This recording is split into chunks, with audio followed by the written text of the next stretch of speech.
Eu gostei, galera. França 0, Espanha 2. A França foi eliminada da Copa pela Espanha. Sabe por que eu gostei? Porque os jogadores da França, alguns deles, né, são arrogantes. Falaram antes da Copa começar que iriam atropelar todo mundo. Vamos passar o trator em cima de todo mundo. Toma, sentaram na boneca. Tá aí bem feito para vocês, né? Gostei que a Espanha avançou, tá? Vamos acompanhar aqui as análises da classificação da Espanha para a final da Copa do Mundo. E temos aqui os palpites do jogo aberto da Band. Vamos ver se alguém acertou esse placar de 2-0 da Espanha. Deixa o like, se inscreva aqui no canal e ative o sininho. Vamos lá para o vídeo. Palpites para a França e Espanha. O Marcelo, se não quiser palpitar um placar, pode só falar para ele quem passa. Mas aqui é desse jeito. Acho que a França Tem que palpitar. Marcelo, começa com você. Quem? Acho que a França passa. Vamos passar na frente. França passa para o Marcelo Paz. Ronaldão, você tá nessa. Eu vou na linha do Marcelo, mas eu vou ser um pouco mais além. 4-0. Que 4 isso? gols do Mbappé e ele arrebenta e acaba com essa historinha da Agem FIFA aí. Capelani, seu palpite. Jogo de poucos gols. A França vence, vai pra final. 1-0. Olha, Ninguém vai Edu. acertar, cara. Para, sabe de nada. Espanha 2-1 na França. Ó, quase, hein? Cicinho. Vamos, Espanha! 3-1 para nós outros. Olha. Quase. Marco Aurélio Cunha. Aqui não é escolha entre França e Espanha, quem gosta do país ou do outro país. Sim. É futebol. É sim. Futebol. Pelo senhor. Pra mim, legal. França Sabia 3-1. Ei, Petit Gâteau. Chico Garcia. Eu não tô acertando nada nessa Copa, mas vou me aliar ao Dr. Marco Aurélio com uma pequena diferença. 3-0 para a França, o jogo acaba no primeiro tempo. Eu vou de 2-0 para a França. Ó. Um placar mais O Petit Gâteau. tradicional. Marcelo Paz. Cara, se tivesse que palpitar antes do jogo, eu falaria 2-0 para a França, 2-1 para a França. Eu iria errar também, tá, galera? Só para vocês saberem, tá? É difícil acertar, né, cara? São duas equipes top, né, no mundo, né? Agora sim, vamos acompanhar aqui as análises do linha de passe da ESPN Brasil. Vamos lá. Linha de passe, daqui a pouco tem Gustavo Hoffmann aqui com o nosso Jailson, com o Jean, com o Birner, com o Calçade, para falar desta classificação da Espanha para a decisão da Copa do Mundo.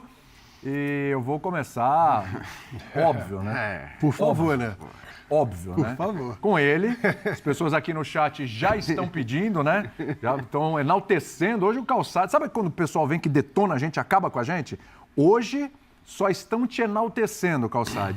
Isso é um sinal muito bom, que eles estão assistindo linha de passe. Estão acompanhando linha de passe. E eu te pergunto, o Paulo Calçade, depois da Euro, da Nations, agora com a Copa, dá para pedir música? Ah, cara, boa Tudo tarde, bem? né? Foi um partidaço da Espanha. E sabe o que tem de mais legal esse jogo? É aquele jogo que a gente senta aqui, você consegue descrever exatamente... Você não consegue dizer o placar, porque ninguém pode adivinhar que o Dinho vai fazer um pênalti daquele, exato. E isso condiciona bem a partida. Ah, peraí, numa Copa do Mundo. Você meio que adivinhava. Você no programa que a gente debate... Outra coisa, eu não sei se vocês lembram, quando a Espanha se classificou, que definiu essa semifinal, começou a ter um embate aqui do Birner com o Calçade, o tal, Barcolá, etc, o Dembélé, o Olise, porque não sei o quê, com o Olise, com o Rodri e tal, como é que vai ser. E eis que o Calçade vira e fala assim, mas com o Lamine do outro lado tá fácil pro Dinho, né? E tava mesmo.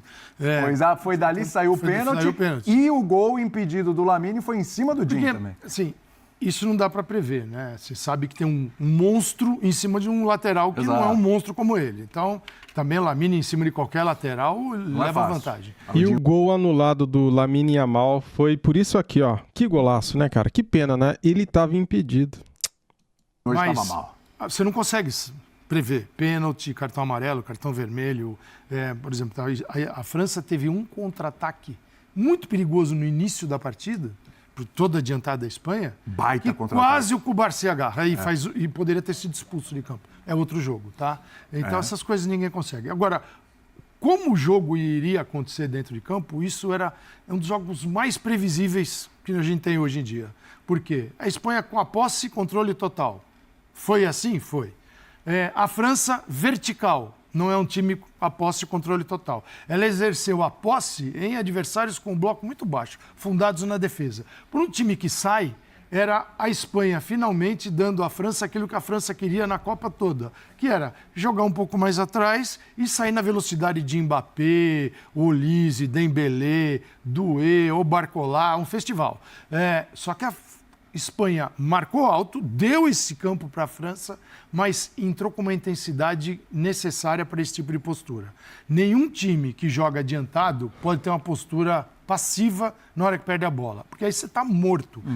E a Espanha entrou e bem. E basta, quem quiser, vai. Você tem uma série de aplicativos aí para olhar. Você olha o meio de campo da França, tem o Rabiot e o Tchouaméni juntos, assim. Aí você vai para o meio de campo da França, da Espanha. Então, 5 aqui. Cara, isso era previsível.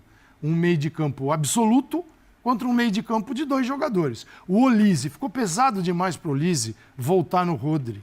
O Olise, aí uma hora troca, bota o Dembélé e pior ainda, o Dembélé voltando para marcar o volante. Então, assim, o Rodri, cara, era só assim, cabeça erguida, ele é alto, só ali, maestro. Pum. E o Dani Olmo jogou demais. Fabian Ruiz, entrou Fabian Ruiz, não entrou o Pedri, entrou depois do segundo tempo. Aliás, as trocas da Espanha deram a Espanha, assim, revigoraram o time dentro do seu padrão. Só entrou o Nico Williams, que é mais rápido, mas para um time que está abandonando lá atrás, como a França, fazia sentido. Então, assim, dentro daquele jogo mapeado, que se sabia como cada um ia jogar, a Espanha saiu melhor. Por circunstâncias, teve o pênalti, mas teve um controle absurdo. Ela teve mais posse, inclusive, no geral, mesmo não tendo a bola no final do jogo, que é a França tentando de qualquer jeito. Mas, assim, foi um partidaço da Espanha e ponto para o De La Fuente. Ele manteve o Dani Olmo, poderia ter jogado com Fabian Ruiz, Pedri e Rodri. Ele manteve o Dani Olmo, Baena encorpando o meio de campo. Que faz uma boa Copa. O Oyarzabal também joga ali. Então, a quantidade de jogadores da Espanha no centro do campo, assim, foi aquilo que determinou a vitória do time espanhol. E a França sabia disso, não tem nenhuma novidade, só que não conseguiu. Para continuar o nosso programa nesse clima de reconhecimento ao talento individual, vamos ao Gustavo Hoffmann, né? Porque esse acompanhou o professor Paulo Calçade no bolão, na classificação espanhola. Eles só falaram 2-1. Eu estava achando que a França ainda ia fazer um golzinho, né? Mas não rolou esse golzinho francês. Superestimaram, a questão do quanto o ataque francês, que é tão poderoso, né? Foi assim, encaixotado pela Espanha. E os caras, a ponto de até, sei lá, o segundo gol da Espanha, um pouquinho depois, a gente estava até comentando, o Calçado, não tinha um chute no alvo da França. Depois, no final, teve, né? Porque primeiro tempo passou. Aí vem a pressão, vem, né? Foi o Mbappé tentando, né? Exatamente. Cara, fora isso, a França não tinha acertado o alvo, cara. Foi um atropelo. Boa tarde, William. Boa tarde aos companheiros. Boa tarde, Hoffmann. Cara, foi um atropelo, sinceramente. A gente tinha essa expectativa, assim, que o Hoffmann falou, em relação ao meio-campo. Eu imaginei, em determinado momento, que poderia ficar pesado, como ficou para o Olise, mas eu não imaginei, por exemplo, que o Rodri fosse deitar. O Rodri, para mim, ele deitou no jogo. Da forma que o Calçade falou, cabeça erguida, tapa para um lado, tapa para o outro, conseguindo distribuir muito bem as jogadas. E aí o Olise começou a cansar, né? Porque ele estava tendo que baixar o tempo todo para correr atrás do Rodri e fisicamente ficou pesado, ele não aguentou. Enfim, do meio-campo a gente vai falar, porque foi o controle mesmo completo de bola da Espanha. Admirável, né? Da forma impressionante como é o hat-trick, né, da Espanha em relação às eliminações em cima da França. Mas eu queria destacar os 2 laterais, porque numa conversa prévia que a gente teve ali no Sport Center, eu falei que os 2 laterais seriam decisivos, poderiam ser decisivos no jogo, porque os 2 laterais da França tinham uma característica mais defensiva. Né? Tudo bem que o Digne é mais ofensivo, mas na seleção o papel dele é mais defensivo do que ofensivo. E que os laterais espanhóis são muito influentes na parte ofensiva da seleção. E que eles poderiam definir a partida porque eles fazem ultrapassagens, movimentos que os laterais franceses não fariam. E foi exatamente o que aconteceu, né? O Pedro Porro chegando à frente, o Cucurella também, que partidaça. A gente estava falando com o Jean aqui antes. O Rodri, ele eleva ainda, ele e o Dani Olmo, né? O Dani Olmo pelo encaixe, que dá ao meio campo, e o Rodri pelo que está fazendo. Mas eu continuo destacando o Cucurella. Para mim, a Copa do Mundo do lateral esquerdo espanhol é um absurdo. o que ele está fazendo. Para mim, a Copa dele é extremamente positiva, tanto ofensiva como defensivamente. Ele está jogando demais. Demais mesmo, então fica aí que o meu destaque para os 2 laterais espanhóis também. Tudo bem. Te espantou o tamanho do domínio da Espanha sobre a França hoje, Berner? Tudo bem? Tudo bem, William? Boa noite a você. Boa noite. Boa noite já? Boa noite, desculpa. é verdade. Jean, Boa noite. Calçade, Hoffman, boa noite aos fãs do esporte. Espanto não, mas foi acima do que eu imaginava que podia ser, até se conseguisse impor o seu jogo de posse de bola como fez. Porque a gente falou muito, era um duelo, né, do jogo agressivo da Espanha contra um jogo da França, contra um jogo de controle da Espanha. E foi uma aula. Uma aula. No começo do jogo, até o pênalti bobo do Dinho, e o Eugênio falava muito sobre o imponderável ontem, aqui no Linha de Passe, e o pênalti é uma coisa do imponderável do jogo, que não vai acontecer sempre. A partida estava igual. Não estava confortável para ninguém, fora um contra-ataque da França, ninguém oferecia muito risco ao adversário, mas daquele momento em diante, o Dinho se perdeu e a seleção francesa não foi nem perto do que ela mostrou até agora na Copa do Mundo. Muito, obviamente, por mérito da Espanha, né? O Hoffman já chamou a atenção da posição do Oyarzabal. Os laterais eu assino embaixo, também falando isso desde a Copa do Jailson, do que vem acontecendo. Acho, inclusive, que se a Espanha for campeã e os laterais conseguirem manter o nível na decisão contra qualquer uma das seleções, você tem que olhar para 3 jogadores, provavelmente, como jogadores da Copa do Mundo, ou um dos laterais, eu vou mais com o Cucurella, ou o Rodri, né? Mas, obviamente, a Copa do Mundo não vai dar o prêmio de melhor jogador do mundo para um lateral, mas ambos os laterais fazem uma Copa do Mundo espetacular e o Cucurella com momentos, assim, de nível muito alto. E acho que faltou ali para a França um pouco de soluções, talvez um pouco de demora para mexer com a saída do Olise, que estava morto no jogo, e era um jogo para ele, era um jogo para ele circular, para ele ser o cara que faz a França ter um pouco mais de bola, a bola rodar no pé dos atacantes, mas ele foi engolido pela marcação da Espanha, que começa com a posse de bola, ou seja, nesse choque de estilos do jogo do encanto, do jogo bonito, do jogo agressivo, do jogo que todo mundo, ou quase todo mundo, gosta de ver, porque gera muitas chances de gols e humilha os adversários, às vezes, jogando só futebol, contra o jogo do controle, o jogo pensado, planejado, de ocupar espaços, de ter a bola, venceu a segunda opção, do futebol, só que não dá para negar. Está acontecendo demais com a França contra a Espanha. Não, isso é impressionante, Jean. É o que eu... Gente, o Cucurella ficou barato, hein? Como é que é, Hoffman? Cucurella ficou barato pro Real Madrid agora. Ficou. Nossa Senhora. Ainda mais pelos problemas das laterais do Real Madrid, né? O Hoffman pode falar melhor que jogador, o Mendy não joga, né? Ele chegando nesse todo nível mundo do que Real foi gastando Madrid. dinheiro, Fran Garcia, o Carreiras agora também, o Álvaro Carreiras, tudo um dinheirão. Ninguém conseguiu jogar, o Mendy nem se fala e agora o Cucurella ficou barato mesmo. No popular do futebol se estabeleceu uma freguesia agora. E olha que é uma freguesia que é uma brigada, porque a gente tá falando da França, cara. Da França. Não é uma freguesia contra qualquer seleção. É a França. Impressionante. Pois é uma freguesia. A gente falava que são as 2 melhores seleções do mundo antes da Copa do Mundo. Acho que a Copa, de alguma maneira, confirma isso. Todo mundo sabia como o jogo ia transcorrer, quer dizer, aquilo que a Espanha queria ser, ou queria ter, ou queria fazer. Em relação à França, você poderia ter uma dúvida ou outra, mas a gente sabia também quais eram as forças da França, e aí me impressiona demais o que fez a Espanha, porque me impressiona demais a confiança que a Espanha tem no seu jogo, no seu tipo de jogo. Independe do adversário, independe da competição, independe do contexto, ela confia demais naquilo que ela sabe fazer tão bem. Então essa troca de passes, a tranquilidade com que ela fica trocando passes, pode ser na defesa, pode ser no meio, pode ser no ataque, ela vai trocar os passes dela.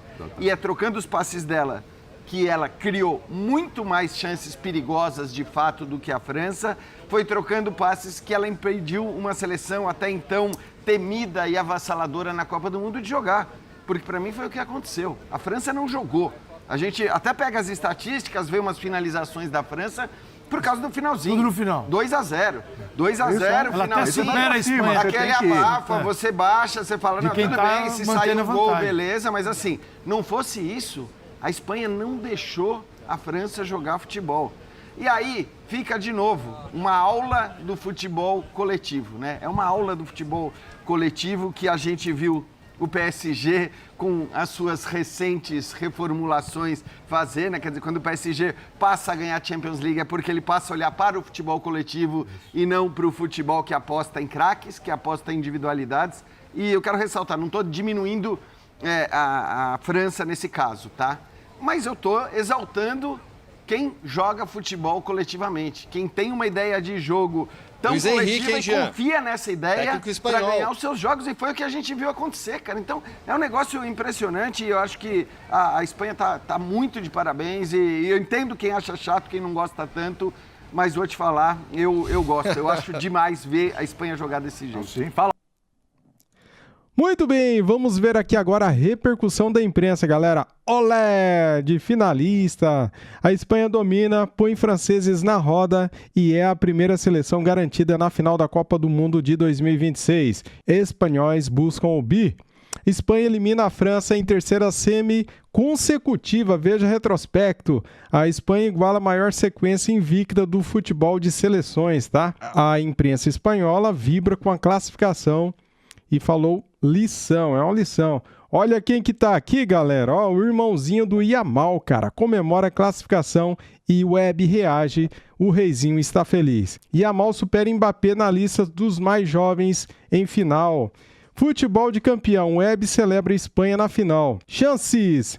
Finalista. Espanha é favorita para o título. Com queda da França, Deschamps se despede da seleção sem ter a chance de igualar Zagallo em Copas. Web debocha da freguesia da França. Yamal é pai do Mbappé. Deschamps se torna o treinador com mais jogos em Copas. E o Rodrigo Coutinho falou o seguinte: equilibrada, Espanha faz jogo perfeito e anula craques franceses.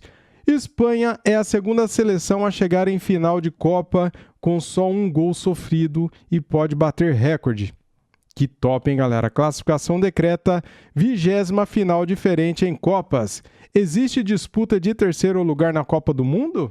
Após a eliminação diante da Espanha, a França espera o perdedor de Inglaterra e Argentina que se enfrentam nesta quarta-feira, dia 15. Então tem, galera. Vai ter aí a disputa, sim, do terceiro lugar, tá?